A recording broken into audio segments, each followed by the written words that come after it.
తెలంగాణ సమాజం గమనిస్తా ఉంది. పెద్దలు కేసీఆర్ గారిని మీరు ఎట్లా ప్రతిరోజు దుర్భాషలాడుతున్నారో ప్రపంచం మొత్తం చూస్తా ఉంది. ఒకటి మాత్రం వాస్తవం, నువ్వు 4 రోజులు మోసాలు చేసి తప్పించుకోవచ్చు గాక, 4 రోజులు ఇట్లనే డైలాగులు కొట్టి తొడగొట్టి గతంలో తప్పించుకున్నట్టే తప్పించుకోవచ్చు గాక. ఆయన ముఖ్యమంత్రి గారికి సవాల్ చేసుడు పారిపోడు కొత్తేం కాదు. మీకు యాదికుండాలే, 2018లో ఇదే సిపాయి డైలాగులు కొట్టిండు. కొడంగల్లో నేను ఓడిపోతే రాజకీయ సన్యాసం చేస్తా అన్నాడు. 2018లో ఓడిపోయిండు మా పట్నం నరేందర్ రెడ్డి గారి చేతిలో.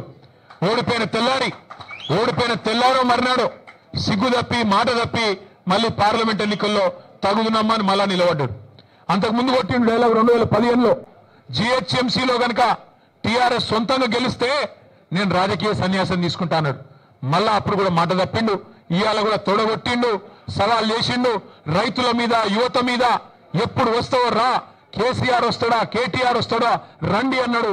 మరి నువ్వు రా రా రా అంటే నేను వచ్చిన, నువ్వేమో పత్తలేవు.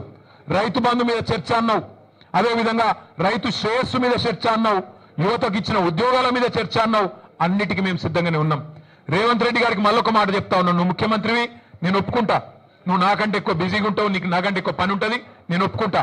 అందుకే మళ్ళొకసారి చెప్తా ఉన్నా, ముఖ్యమంత్రి గారు ప్లేస్ మీరే డిసైడ్ చేయండి, టైం మీరే డిసైడ్ చేయండి. ఆఖరికి నీ జూబ్లీ హిల్స్ ప్యాలెస్ కు రమ్మంటే కూడా తప్పకుండా వస్తాం. కానీ మీరు ఏ అంశం మీద చర్చ పెట్టినా మేము సిద్ధంగా ఉన్నాం.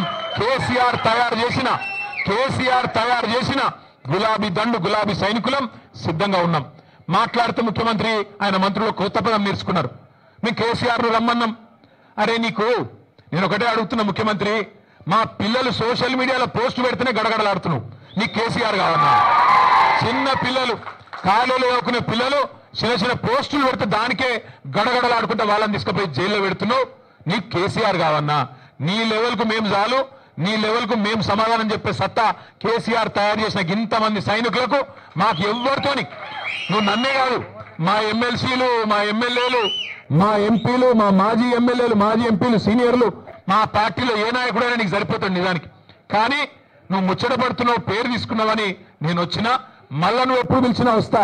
లేదా నీకు చర్చ చేసే ధైర్యం లేదు, స్పీకర్ గారిని అడ్డం పెట్టుకొని మైక్ కట్ చేసుకుంటా అసెంబ్లీలే టైంపాస్ చేస్తా అంటే అది కూడా ప్రజలు చూస్తా ఉన్నారు.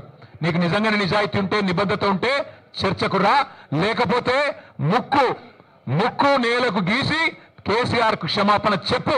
తప్పుడు కూతలు కూసినందుకు రైతు బంధు లాంటి పథకం పెట్టిన మహానాయకుడు, రైతు బీమా లాంటి పథకం తెచ్చిన మహానాయకుడు, భారతదేశ చరిత్రలో మొట్టమొదటిసారి 24 గంటలు రైతుకు ఉచితంగా కరెంట్ ఇచ్చిన నాయకుడు కేసీఆర్. అట్లాంటి నాయకుడిని అడ్డగోలుగా మాట్లాడినందుకు ముక్కు నేలకు రాసి చర్చకొచ్చే దమ్ము లేదు. కేవలం